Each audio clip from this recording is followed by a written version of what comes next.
During a private family awards dinner, my cousin mocked, "Not everyone is built for leadership, some are just born to clap from the sidelines." Everyone chuckled as I raised my glass. Over 18 years, I quietly funded rival ventures, sabotaged their business alliances, and when bankruptcy hit, I personally bought every family asset at auction. Their family crest was torn down, their scholarships were canceled, and their descendants are now known only as a cautionary tale in university business courses. I still remember the exact sound of the room when Dylan made that comment. It was silverware clinking, soft jazz in the background, and the fake laughter of people pretending to be polite while loving the insult. We were at a family-only awards dinner in a private hall in downtown Dallas. The whole thing was meant to honor my uncle, Dylan's father, for his years of running the family logistics business. Everyone was there: aunts, uncles, cousins, grandparents, and Dylan, the chosen one, had just been named CEO of the company. I had been sitting toward the end of the table, not even near the main seats. No one really asked me what I was doing these days. Everyone assumed I was still trying to figure things out. That's how they saw me, the quiet, awkward one with big ideas and no follow-through. After the main course, Dylan stood up to give a speech. It was the usual bragging masked as humility, thanking his dad, talking about family legacy, talking about how proud he was to take over and make the company future-proof.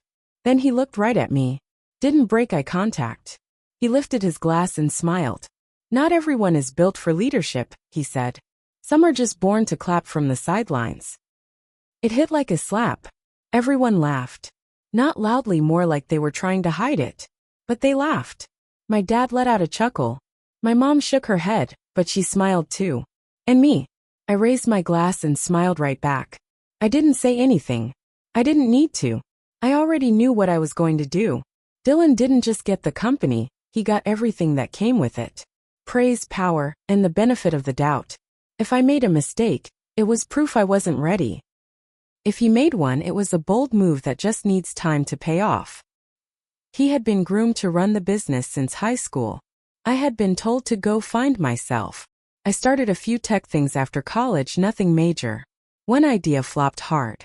Another got quietly absorbed by a mid-size freight software firm.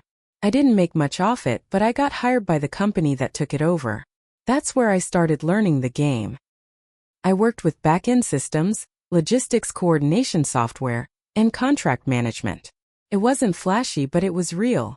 I got to see how freight companies actually work, not just on the surface but under the hood.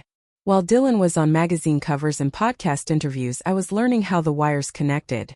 No one in the family knew what I was doing. They didn't ask. They thought I had moved to Austin to be creative or something, which worked just fine for me. Over the next several years, I played the long game. I took notes on Dylan's business choices. I watched how the company moved. He loved big partnerships, especially ones with overseas vendors.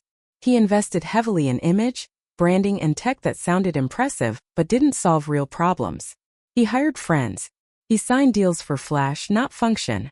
I took that information and slowly fed it anonymously to his competition. I started with consulting work for a company in Phoenix, then one in Kansas City. Eventually, I had 3 competing firms listening to what I told them. None of them knew I was related to Dylan. None of them knew I was feeding them strategic ways to underbid his contracts, poach his talent, and work smarter. By my late 30s, Dylan's company had grown too fast and too wide. He was over-leveraged and blind to it. He bought a second headquarters in Denver. He started buying real estate thinking it made him look smart. I helped make sure those purchases were overpriced and unstable. And I waited. Then came the market downturn. Fuel prices spiked. Driver shortages hit hard. And Dylan's partnerships in Southeast Asia got delayed by regulatory issues, ones I helped shine a light on by giving tips to local watchdogs. Legal, quiet, precise. His biggest contracts went up for bid again. The competitors I was working with came in cheaper and better. He lost 3 major clients in 6 months. He started defaulting on his loans. Not right away, but you could smell the panic. The family started quietly selling off property to help him. The lake house in Oklahoma? Gone. The private golf club memberships? Sold. The family scholarship fund? Frozen. That's when I made my move. I had spent nearly 2 decades setting up my own private holding companies, one in Delaware, one in Nevada, and one run by a former college roommate overseas. Through those companies, I bought the debt Dylan's business had taken out. Quietly. Legally. One piece at a time. When his payments defaulted, I was the one who called in the loans. He didn't even know it was me. Not yet. The company couldn't pay. They tried to reorganize. Tried to sell off divisions. But the economy had shifted. His name didn't carry the same power anymore. Nobody wanted to bail him out. Eventually, everything went up for auction. I didn't show up myself. I didn't have to. I had people for that. I bought the company headquarters in Dallas. I bought the lake house back. I bought the rights to the family scholarship and renamed it. I bought the rights to the family Crest logo and filed a motion to retire it. And then I did something petty. I personally showed up at the old downtown warehouse, the one with the crest over the door that had stood for 40 years, and watched as they tore it down with drills and hammers. The family got nothing. Not even the name. Dylan's life fell apart quickly after that. His wife left him within a year. His son dropped out of private school. His daughter had to pull out of an Ivy League university and enroll at a community college near Houston. His brother tried to launch a consulting business. It failed. I ended up hiring him under a different name through one of my companies. He doesn't know it yet. I funded a business school case study at UT Austin. The title of the course? Void Logistics. How ego, nepotism, and bad leadership can ruin a legacy. I made sure Dylan's name was all over it. To this day, when students look up failed businesses from the 2020s, they see his photo. They don't know my name. They don't need to. I thought it was over after that. I really did. I had everything. The assets, the legacy, the cold satisfaction. I'd done what I set out to do. I burned the empire Dylan inherited and rebuilt it under my own name, or at least through names I controlled. I thought that would be enough. But Dylan didn't disappear. That was my mistake. I underestimated just how much someone with nothing left can still fight. About 8 months after the auction, I started hearing things. Quiet things. A few friends in finance mentioned that someone was sniffing around my holding companies, asking questions, digging. At first, I brushed it off. I'd been careful. Nothing traced back to me directly. Then my attorney called me. Did you know your cousin filed a Freedom of Information request against a logistics oversight committee you advised 3 years ago? I didn't. But Dylan had.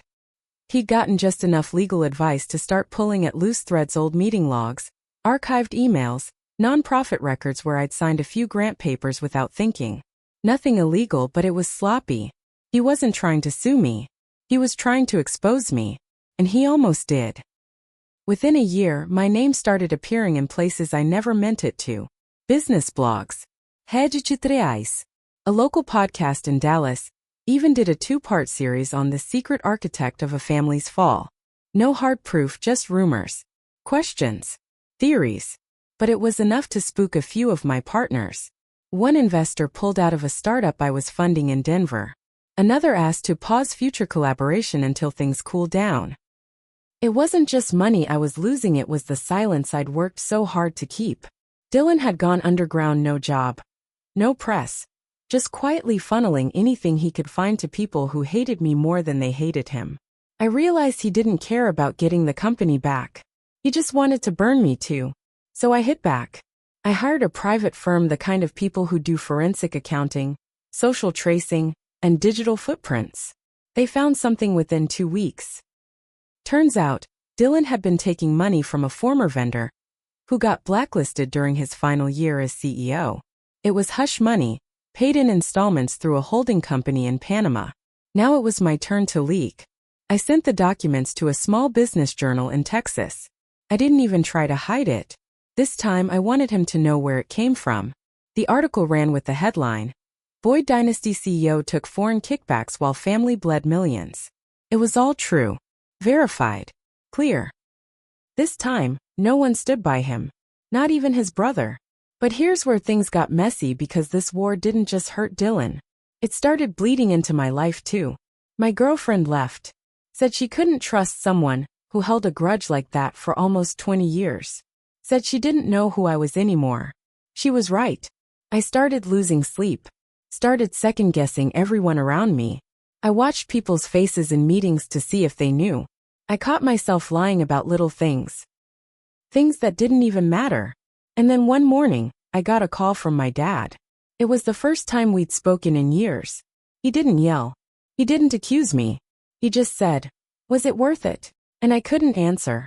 A few months after my dad called, I got a letter. Not an email. A real letter. Handwritten. No return address. It was from Dylan. "Still think you won," was the first line. Then a list of names. A dozen, maybe more. All people I'd worked with through shell companies. Some were investors, some were middlemen, some were just friends who helped me out of loyalty, not money. Then the last line. "They'll all fall with you." I sat with that letter for days. It wasn't just a threat. It was a warning and a promise. And worse, it meant he was still digging. Still finding cracks. And that's when I realized Dylan had nothing to lose anymore. That made him dangerous in a way I never prepared for. He wasn't trying to win. He was trying to take me down with him. A few weeks later, I got a call from a lawyer in Washington, D.C. Not my lawyer. A federal lawyer. They were opening an inquiry into one of the companies I'd sold 2 years ago, a software firm that handled customs tracking. Apparently, a complaint had been filed that certain contracts had been awarded through insider connections and manipulated bids. I knew the complaint was garbage. I hadn't broken any laws, but the optics were bad. It would drag me through the mud. Tie me up in legal red tape. And Dylan knew it. He wanted headlines. Even if I was clean, the investigation itself would be a scar I'd never shake. I went quiet. I pulled out of 3 pending deals. I froze a new project I was planning in New Mexico. For the first time in years, I felt like I was back in the corner of the room again clapping. That's when I made a decision I never thought I would. I went to see him. He was living in a small apartment in Garland. The kind of place you don't pick unless it's your last option. I knocked. He opened the door. No surprise on his face. He let me in without a word. We didn't sit. We didn't shake hands. I said, "You're going to stop. Now." He laughed. Not loudly. Just once. Then he said, "This is all you ever wanted, right? To win. Now you have it. And you hate it." He walked into the kitchen and grabbed a beer. Offered me one. I didn't take it. "You're not going to bury me quietly," he said. "Not anymore. You took everything from my kids. From my wife. You think I'm scared of you? I'm free." And then he said something I didn't expect. "You think I'm the villain in this story. But you're the one who spent 20 years hiding in the walls." I left. But I didn't forget that line. I started to notice something changing. My name came up in a class action lawsuit, small time but real. A former vendor accused one of my companies of coercing them into a bad deal. They didn't have much proof, but the timing was suspicious. Dylan's name was nowhere on it, but I could feel his fingerprints. Then my bank flagged a series of login attempts from overseas. Someone was trying to get into one of my older financial accounts, one tied to a holding company I thought was long buried. That's when I knew. This wasn't going to stop. Not unless I made it stop. And not through money. Not through lawyers. Not even through business. This would have to end in a way that left no doubt. I started making plans. Plans that would ruin not just Dylan, but me too if I wasn't careful. I didn't sleep much after that visit to Dylan's apartment. I'd won technically, but the win didn't feel clean. It felt poisoned. Every success I had now came with whispers and suspicion.